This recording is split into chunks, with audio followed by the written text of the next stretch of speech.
हमारे अपने channel rock classes में।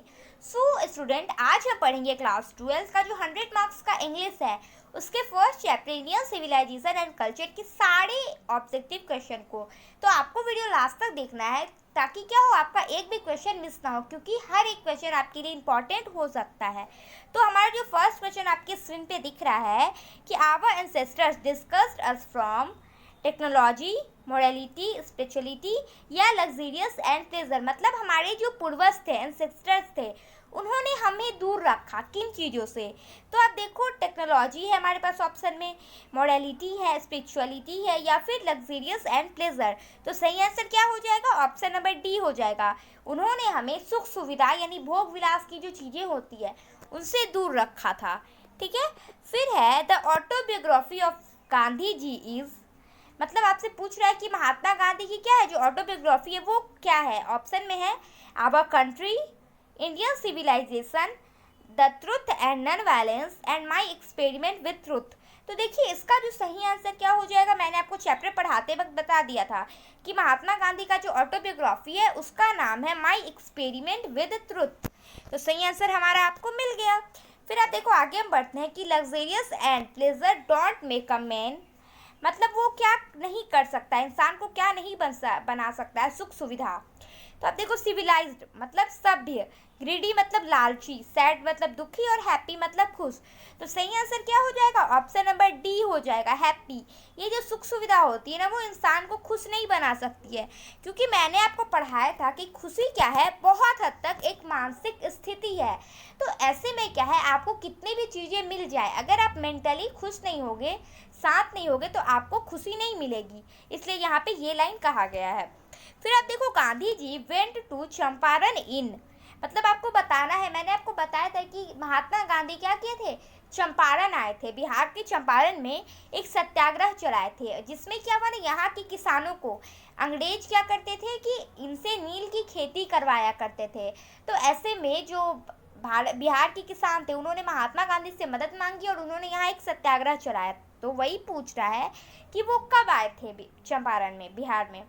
तो ऑप्शन है 1917 यानी 1917, 1918 1918, 1919 यानी 1919 या फिर 1920 1920।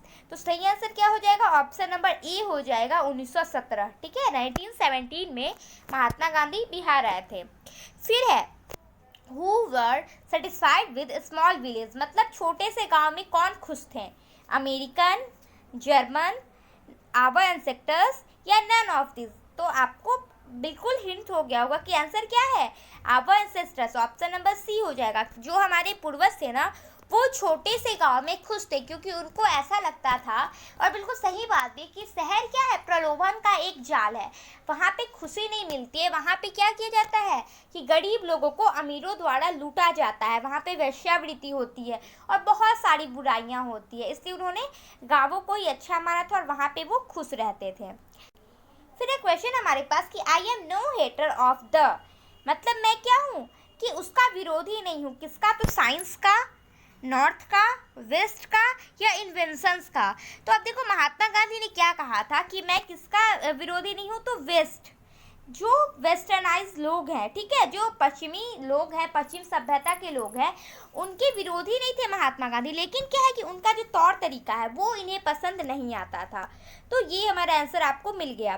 फिर है we have been dash west since long, मतलब क्या है, ये जो क्वेश्चन है ना, ये आपको मैं नहीं बताऊंगी, इसका आंसर आपको कमेंट करना। एक क्वेश्चन हम हमेशा हर वीडियो में छोड़ देते हैं, ताकि मैं देखना चाहती हूँ कि आप क्या कर रहे हो, अच्छे से पढ़ाई कर रहे हो या नहीं कर रहे हो। तो इसका जरूर से आप क्या करना, हमें आंसर दे देना।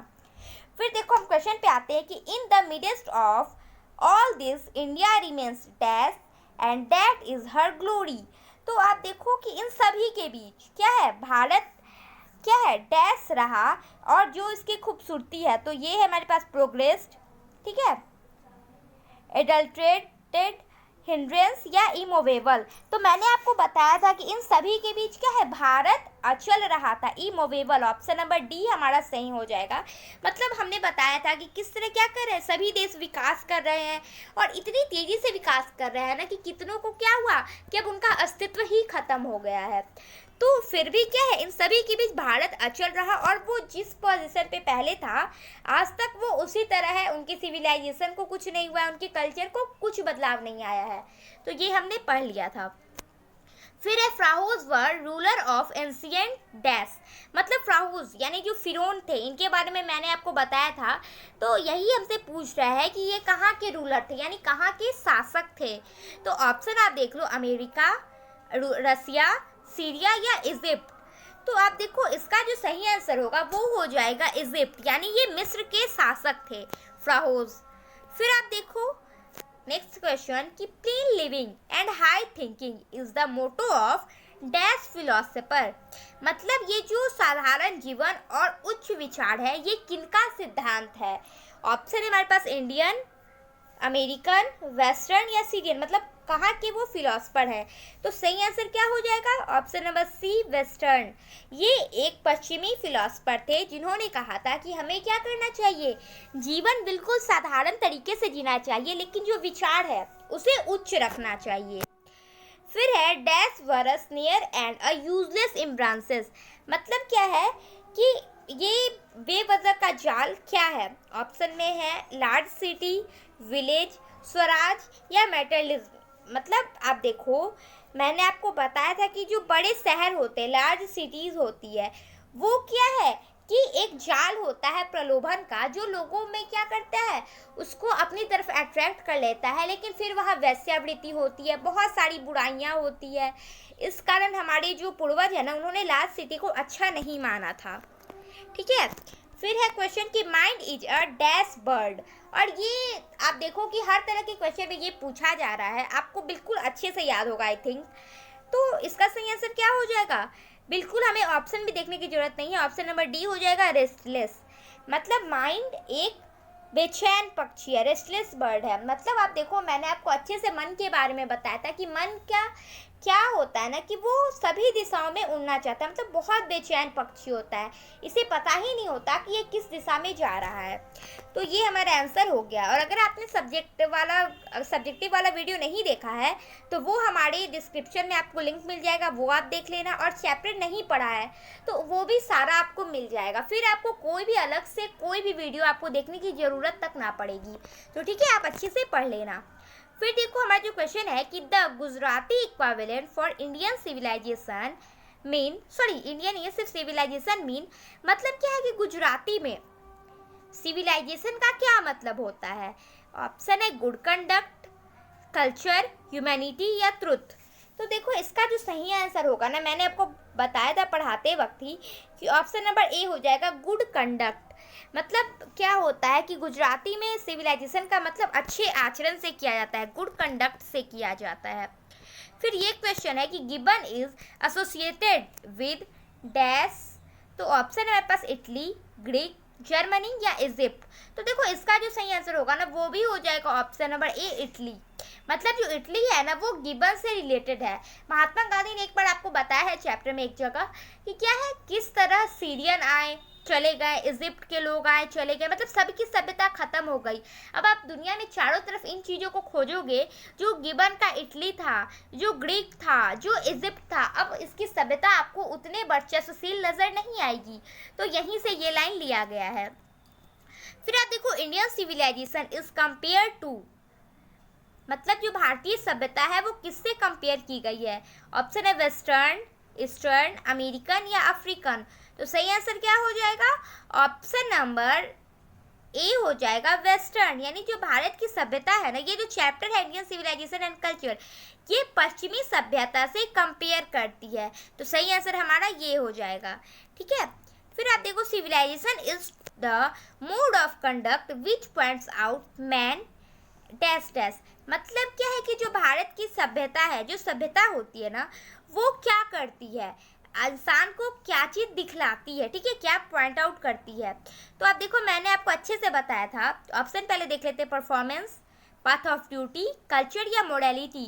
तो सही आंसर क्या हो जाएगा, ऑप्शन नंबर बी हो जाएगा पाथ ऑफ ड्यूटी, मतलब वो हमारे कर्तव्यों को दिखलाती है, कर्तव्य के रास्ते को, पथ को दिखलाती है कि हमारा क्या कर्तव्य होना चाहिए हमारे देश के प्रति, हमारे राष्ट्र के प्रति।